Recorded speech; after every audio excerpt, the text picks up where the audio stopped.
The State of Real Estate with your host, Jerry Lantain. I am indeed Jerry Lantain, and welcome to the show. On today's episode, we're going to be talking about if you are considering selling your home, some of the things you should do to prepare for that. And we're going to be speaking with Jennifer Parker from Sutton Group Muskoka. We're going to do the market report, and we'll get right back to you. Today's market report compares November 2021 stats to November 2020 stats. These statistics are brought to you by the Lakeland Association of Realtors. The average price this November is up 5.6% over last November. So prices are continuing to increase. The inventory compared to last November is down by 18.9%. So there's almost 20% less homes available on the market right now.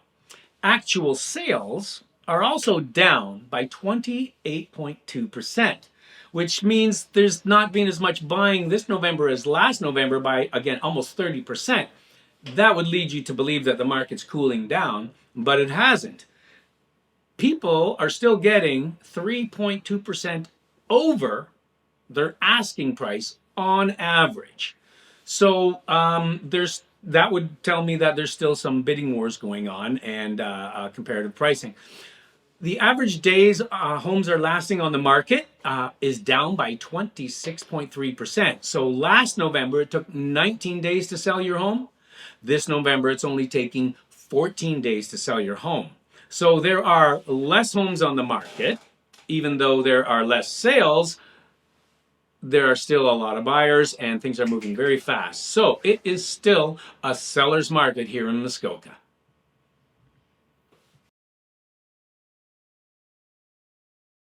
The State of Real Estate with your host, Jerry Lantain. All right, and as promised, we are here again today, back from our market report, to talk with Jennifer Parker about getting ready to sell your home and some of the things you need to know and information about doing that. Jennifer, welcome to the State of Real Estate. Can you tell the folks who you are and how to get a hold of you? Hi, Jerry. Thanks for having me here today. I'm Jennifer Parker. I'm with Sutton Group Muskoka here in Huntsville, and your listeners can reach me by going to my website at livemuskoka.ca. Excellent. So, in terms of selling your home, why is it important for people to think of their home as an investment? People should think of their home as an investment because it often represents a large amount of capital in their within their wealth distribution. Mm-hmm. In terms of the value of your home, it can represent a large amount, but not just what you have paid for your home, but also the increase that your home has seen in the market over the years that you've owned it. And realistically and honestly, oftentimes, the longer that you've owned your home, the more increase in your capital you'll find. Yeah, because the original price you paid when subtracted from the final sale price of your home is probably going to be one of the best return on investments that you're going to have. And the longer you've owned your home, the more that's going to accrue in value. So absolutely. Yeah. Interestingly enough, I mean, the Canadian housing industry has never seen such a large increase in the value of properties as they have over the last 2 years. That's correct, I mean, this is crazy. It is, yes.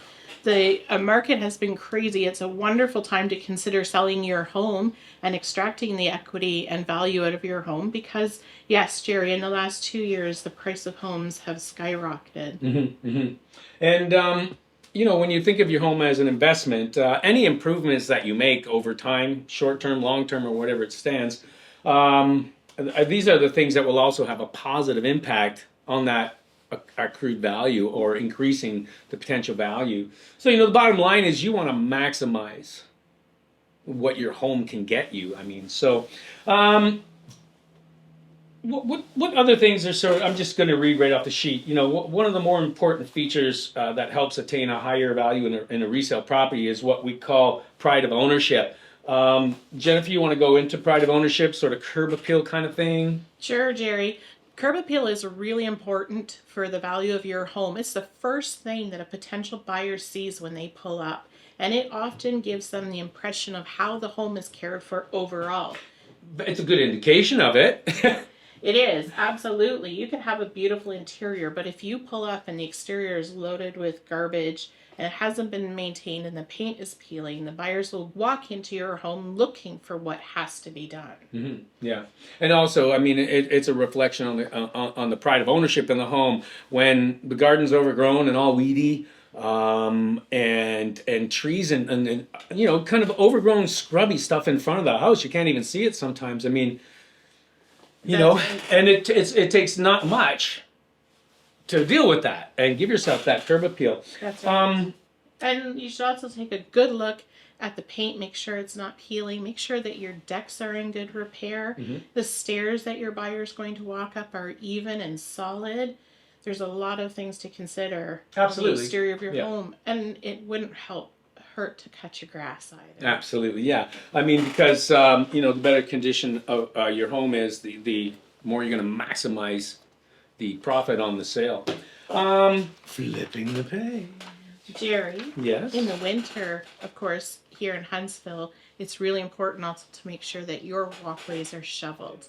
And if you're selling a lakeside property, make sure that you have a clear path to the waterfront as well. Yeah, so people don't have to climb through, like, you know, 5 feet of snow. Absolutely. Yeah. And in fact, even though you're not going to be, like, a lot of people aren't, like, the homes are vacant, like extra cottages, and you're not there, but you know what? You keep the plow guy coming because people need to access it. If they can't get through, it's a bit of a nightmare for them. So, yeah. Let's talk about, do we want to talk about selling a second property? No. Let's talk about how to get the best return on your investment. And that's your home. So, like, getting the best return on the investment of your home. Jennifer, you want to sort of start off with, let's start with exterior kind of things. Okay. Yep. The best way to get the best return on your investment for your home is to make sure that over time you have maintained your property appropriately. So make sure that your shingles are kept in good repair. Make sure that any septics or wells are managed and maintained properly. And we talked about this just briefly here, but you know, making sure that the trees are maintained, that the shrubs are trimmed back, the grass is cut, the snow is shoveled. Yeah, I mean, maintenance, just regular maintenance is the best way to get return on your investment. If your home is painted on the exterior, every 5 to 10 years is about the amount of time that it takes for paint to sort of lose its protectiveness as well as its quality. So it's every 5 to 10 years, depending on the type of paint you use, is the time to do it. And if you do that over time, it's just going to protect the wood, if it's wood, and it's just the best way, just regular maintenance. Now, we touched on it a little bit. You just mentioned it about septics and such. Yes. Well, depending on the number of people you have living in your home and how big your septic tank is, you want to make sure that septic tank is pumped fairly often. Yes, because they can last forever. They really. Absolutely can, yeah. Especially if they're maintained properly and you're not using harsh chemicals. Your home inspector or your realtor should be able to give you some ideas on how to best maintain a septic if that's new to you. Yeah. Yeah, and again, you know, getting it cleaned out regularly every 3 to 4 years is the right way to do it. Apparently, if you don't do that, the water line in the tank starts to corrode the concrete, or, well, nowadays there's a lot of plastic ones, which is great, but the older ones, and that's where the problem is. And for some reason, having it emptied out helps that not occur. So correct. And a home inspector once told me that one of the best ways to keep the bacteria in your septic tank healthy is not necessarily to use the chemicals that you can buy, but actually regular good old yogurt. Wow. Yeah, just flush a pot of yogurt every month and cool. Help keep your bacteria happy and healthy. Yes, I've heard other unsavory ways to start a tank. Let's not go there. No. And then again, you know, talking about the really fundamental things in your home. I mean, your HVAC system, your heating system, air conditioning if you have it. All these items are essential to your home, and therefore should be maintained on a very regular basis as well. Absolutely. Yeah, I mean, you know, you can keep your furnace working for many more years than they can run out on if you just maintain them again. So maintaining every part of your home, it takes work, but it's the best way. You know, you see a rundown home and you're going to get a rundown price, right? And buyers are savvy, Jerry. They recognize when a home has been well maintained. And they do take time to look at your furnace and your hot water tank, and they're looking to make sure that, you know, there isn't a sweater on your filter there. Right. Yeah. Yeah. Right. Yep. And then, as you mentioned, you know, outside, like clean and uncluttered decks always show well.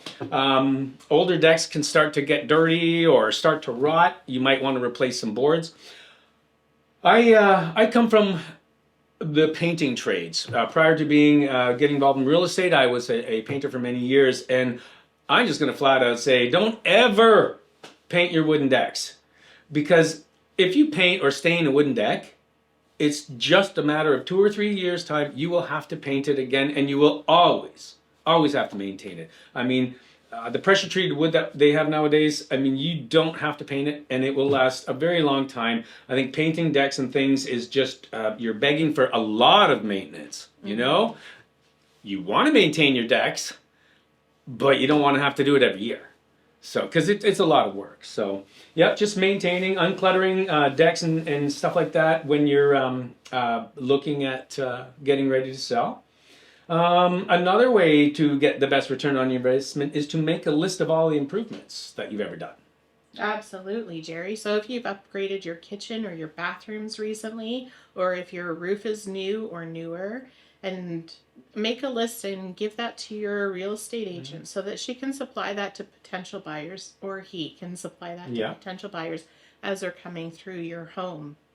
Yeah, I mean, you know, and even 5-10 years ago, you know, if your shingles are 35-year shingles and they were replaced 10 years ago, the new buyers don't have to worry about replacing them. That's a huge one for people too, because they'll come in, look at shingles and go, oh, God, that's a $12,000 expense or whatever. They'll put a number on it. That's right. And they walk around your house and they put numbers on all the things they think it's going to cost them to get it to where they want it. And every time they put a number up, comes off the price. It devalues yours. So again, you know, keep them looking beautiful and you'll get that. Jerry, on the interior of your property, you should make sure that you have decluttered. So you have removed any personal items, the pictures of the grandchildren, the pictures of the kids. Depersonalize it so that a buyer can envision themselves in your home. That one always makes me sad. It does, and it is a difficult part of selling your home. But remember, when you're selling your home, it's not your home anymore. It's your investment. It's more a business transaction. I know, but it's the weirdest thing, because when I was a house painter, going back to that, I always found that the clients that were always the really nicest families in the homes that made me feel the nicest were the ones that had all the pictures of the family in the summertime and people canoeing and all that kind of stuff. And it you know, it made me it warmed me to the house, or endeared me to the house itself. But you know, but that's what they say. They do say that, you know, take down your personal pictures and your personal artwork too. Yes. I mean, you might have some pretty interesting artwork that might not appeal to everyone, you know. Yes, it's better to go traditional in this case. Yep. Absolutely. Make sure you remove all those dried flowers. And on that note, we're going to cut away to a commercial break and be right back with Jennifer Parker. The State of Real Estate with your host, Jerry Lantain. All right, welcome back to the State of Real Estate with Jennifer Parker, my guest, and me, Jerry Lantain. If your house has, another way to get the best return on your investment is we talked about that, make a list of all the improvements you've done. Regarding improvements, you know, for the amount of money you invest in an improvement on your home, you should be able to, you know, double that. So, you know, if you spend $10,000 improving your kitchen, it should bring you 20. Now, that being said, things have changed dramatically and supplies and materials have gone up, but you should be able to get a 50 to 100% return on any money you invest in any kind of renovations and such. That's You're absolutely right, Jerry. Good, thanks. However, I might add, it would be prudent to have a realtor walk through your home with you if you're planning to list and do the renovations prior to listing so that he or she can help you identify key places to renovate to maximize your return. Yeah. And also you want to understand the value of your home before you begin these renovations, because the last thing you want to do is spend an excessive amount of money that you aren't able to recoup because the neighborhood just doesn't allow for it. Right. Yeah. Over improvement, right? Correct. Yeah, and that's the same, like, so you're not going to put a $100,000 super gourmet kitchen into a one-bedroom bungalow. Absolutely not. I mean, the kitchen's going to be worth more than the house, maybe. But, so yeah, and things like gold doorknobs, like, just over-the-top improvements. How about a giant swimming pool in your backyard in a small neighborhood, So yeah, they call that over improvements. And best to get a professional opinion before motoring ahead with some of these improvements. Yeah. Can you absolutely. say that whole sentence again? Sorry. And it'd be best to get a professional opinion on these improvements before you go ahead with them. Absolutely, yeah. Because like you just finished saying, maybe your house is in a point where it's worth only what it's going to be worth anyway, and putting any more extra money might not get you anything. That's correct. For the most part, that's probably not true. I mean, my house, we have to do the kitchen, and we're doing it now. You might see some dust in my hair. Okay, so we're going to skip over comparative market analysis. So, short-term considerations for selling your home. If you're planning on selling your home in the next 2 or 3 months, what would be some of the smart things to do that you have time to still do? Something that you can do really quickly and for not a lot of money is to do a really deep clean on your home, followed by a paint. Mm-hmm. So give your house a good paint, freshen it all up, make sure your floors are clean. Yeah, and I always say now's the time to start doing all those little repairs that you've been overlooking for the last 15 or 20 years. Like, I had a doorknob that broke about 2 years ago. And still not fixed. No, you know what? I did. I fixed it about 2 weeks ago, but it took, and my wife wasn't too happy, but it took 2 years. You know how it is. But, there's that little transition strip between bedrooms that broke off a couple of years ago or whatever it is. There's probably 10 or 15 little repairs around that's been bugging you in your own house. So get those done too. Get all the little, if you notice it, they're going to notice it. Yeah. And you have to be careful too. Often I think we live with things for so long, we don't even recognize that they need to be addressed. Absolutely, so get used to it. Yeah. I would always recommend to my sellers that they take a walk through their own home with a very critical eye and address all these little niggly issues. That's funny because it's really hard to do. It is. And that's why it's better to bring someone else, even a friend or a neighbor, real estate agent, staging people, whatever. Because they're going to see, I mean, here's an example. I once had to fix a hole in a ceiling in a large banquet hall in Muskoka here. Right. The hole in the ceiling was gargantuan. It was like a 10-foot hole. My. I had been in that same facility 3 nights earlier to help celebrate, there was a banquet I went to. I didn't see it. People don't look up, right? So you get so used to not looking up in your own home that you will never look up and see your ceiling, the crack in the ceiling, or, where someone killed a fly last year and, I mean, so you're right. Yeah, you got to look around. They will look God, up. Yeah. In my experience, buyers are always looking at the ceiling, looking for any indication that the roof has a leak.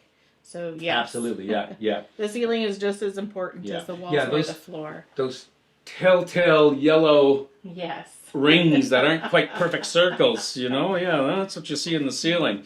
Let's see, other considerations. Again, we talked about the whole overgrown backyard and all that kind of stuff. When was the last time the house was painted, right? Inside and or out. And then there's, basically on the inside of the house, it clean appearance and the functionality of the equipment that runs the house. So there's a lot of things in the short term that you can do. Yes, you can. And again, we spoke about decluttering. you might have rooms that are full of storage boxes that you don't use. I mean, or just stuff hanging around. So, time to put them in boxes and bring them to the Salvation Army or Goodwill or something. It's time to clean up. Because a lot of people see, if you have a lot of junk in your house and you do sell it, you have a very short time to get rid of this stuff. So think about it way beforehand. Start getting that stuff out of your house, put it in boxes and pack it up and get it out. That's right, Jim. Have a garage sale. Let's see what else. In terms of the interior home, here's the moment for honesty. That's what I call it. The moment for honesty. You have to walk in your own home and be very, very honest with yourself, like the critical eye thing. Jen, you want to point out a couple things about that? And take a really hard look at your carpet and look for any wear patterns. Sometimes we don't even notice these things. They're just part of our everyday lives. You can see that on the hardwood floors too. You get these wear patterns. Smells are another thing that you need to be very aware of. If you've been smoking in your home, perhaps you need to stop smoking before you put the house on the market, before the home is painted, before it's deep cleaned, and then take your cigarettes outside while the house is on the market. It's incredible that people that don't smoke, even if someone hasn't smoked in the house in 8 months, they can smell it. It's very powerful. It is very powerful, yes, Jerry. Also, you get a whiff of a pet. Or you oh my God! see Yes. dog hair or cat hair, balled up in a corner. That's very off-putting to a potential buyer. Yeah, the house they're buying isn't clean, and people want to buy a clean house. Yes, and something that doesn't have a lingering odor. Again, we talked about it, but the wooden floors. How about your kitchen decor? How old is it? Is that something you can afford to change? We did talk about reinvesting into your home, putting money in. So an outdated kitchen is a huge one. It is. People walk in and go, oh, there's 15, 25,000. Again, they put numbers on things they think they have to fix. So they walk around to your house. They're walking out of there saying, well, we need another 100,000. But there are subtle things you can do to help soften that opinion a bit, right? Sometimes it's a simple matter of changing outdated knobs on your cupboard doors, right? Or removing dated decor off your kitchen counters. Bring in a stager who can use more modern touches to help distract the eye from some of the things that are unchangeable in the short term. Yeah. Again, I always just like it when it's all nice and clean and ready to go, because it is hard for people to, and this is the thing, a lot of people don't have vision. This is right. I can walk into a home that's a bomb of a nightmare and say, wow, I can see this all repaired, all renoed. I see value in this. A lot of people can't. They'll look at that turquoise walls, that's your favorite color, and go, oh my God. And they can't picture their own furniture around a turquoise wall, so they can't picture themselves living there. That's right. It's bizarre, but something as simple as that. Let's see. Making your home more appealing to buyers. Well, you just mentioned it. Stagers. So if you want to go on about that for a bit, basically, when you hire a stager, what's the process, basically? What do they do? When you hire a stager, or your realtor hires a stager, the stager will come to your home. He or she's going to walk through it, take some notes, put together a report for you, often make recommendations on what furniture can or cannot stay in the home, clutter, pictures, artwork to be moved. And then they themselves will help select, or they will select pieces of furniture or art to go into your home to show and highlight your home to the best of its capabilities. Yeah, and again, moments of honesty, because it might seem like an insult to you that someone comes into your home and goes, oh my God, this furniture is terrible, it's got to go. But these people are professionals. That's right. And they know how to maximize the value out of your house. So if that beat up old couch that has all the claw marks from where the cat was needs to go, it needs to go. It does need to go, Jerry. And truthfully, how many of us do live with a white sofa in our home? But when you go through a home and it's beautiful and recently painted and clean and modern and white, it does show really well. So staging does help. Yeah. Makes me sad, but it does. That's true. That's really true. Yeah. Yeah. As a side note, if you are doing renovations, major renovations in your house, it is always good to get a building permit from your local municipality. You know, not having uncompleted or unclosed permits, even though it's done right and everything's fine, scares the living bejeepers out of people. And it can hold up your closing. Yeah. And there could be a problem. Yes. Now, I had a garage on a property that no one ever closed the permit on. It was built perfectly. It was built to code. It was done fine. They just never closed the permit. They never went to town and said, hey, we're finished. So the town thinks it's unfinished. The new buyers have to finish it. Mm-hmm. Well, then they're paying for the inspection, the town to come in. What if they find out it was built wrong? It has to be torn down. So you want to eliminate that problem. You want to close all your permits. Do things properly with a permit and close them off. All right. Let's see. In terms of assessing the condition of your house, that may be beyond the skills of the average homeowner. You can hire a home inspector beforehand, right? Yes, a reputable home inspector can come through your home. You could do a home inspection beforehand, or the buyers will do a home inspection as part of the purchase. And a home inspector will go through, he'll be able to check the moisture in your walls to make sure we're not looking at mold problems, the condition of the roof, the type of insulation in the attic. He'll be able to give you a really good idea on the state of your windows, for example, if anything needs replacing, Yeah. And electrical, that's a big one. Make sure there's nothing double tapped in your electrical box. Right. Oh my God. Yeah. And as the seller, having a pre-inspection, you would call it. That gives you the peace of mind to know exactly the condition of your home and what condition it is in and what to expect in terms of necessary repairs that you can afford or recommendations to potential new buyers. And having that report ready to give to new buyers is huge. Mm-hmm. If they can eliminate having a home inspection clause because they reviewed the report and they're satisfied with it, that just helps the process go faster. So. That's right. And Jerry, a home inspection isn't expensive at all. For the peace of mind that you get, it's worth the investment. Average prices? I say around $500 or $600. It depends on the size of your home. Yeah, I'd say that. Like six and change with some tax. Yeah. Yep, on that. I hope you found this episode informing if you are planning on selling your home in the near future. Jennifer, thank you very, very, very much for coming in and helping me with this particular episode. And look forward to maybe having you around for some future episodes. Excellent. Thanks for having me in, Jerry. It's been fun. Yeah. We'll be back with our tip of the week. So the tip of the week this week, even though it is a monthly show, is when you're getting ready to sell your home, there are a number of things that you can do, expedite that process, and maximize the value of your home. And that is take a good look with an honest opinion about your own home. Have a good look. Point out all the things that are defective that need to be repaired and replaced. Any of the little things you can do, such as cleaning up your yard, your gardens, tidying up the lawns, the decks, doing small things on the inside of your house, such as maybe even painting a few rooms, cleaning up, tidying up.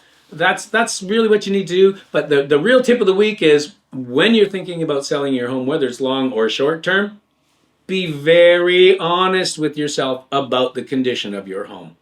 That way you can do something about some of the problems to maximize that value. Have a great day.